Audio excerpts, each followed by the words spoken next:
एक पासे मनजीत सोनालिका का जेड़ा मनजीत 53 ਦਾ ਜਿਹੜਾ ਮੈਚ ਖੇਡਿਆ ਜਾ ਰਿਹਾ ਔਰ ਮੈਂ ਧੰਨਵਾਦ ਕਰਦਾ ਸਮੁੱਚੀ ਟੀਮ ਦਾ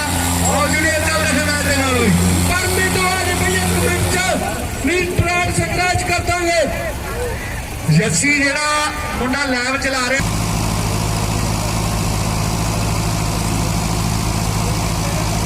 ਜੱਸੀ ਸਰਪੰਚ ਛੁੱਟੀ ਵਾਲਿਆਂ ਦਾ ਵੱਡਾ ਯੋਗਦਾਨ ਇਸ ਟੂਰਨਾਮੈਂਟ ਵਿੱਚ ਉਧਰ ਅਚੇਤੇ ਦਾ ਵੀ ਧੰਨਵਾਦ ਹੈ ਬਹੁਤ ਹੀ ਸਤਿਕਾਰਯੋਗ ਬਾਬਾ ਰਾਮ ਸਿੰਘ ਜੀ ਲਖਵੀਰ ਸਿੰਘ ਜੀ ਲੱਖੀ ਜੈਲਦਾਰ ਰਣਧੀਰ ਕੌਂਸਲ ਸਾਬਕਾ ਪ੍ਰਧਾਨ ਆਸੂ ਸ਼ਰਮਾ ਜੀ।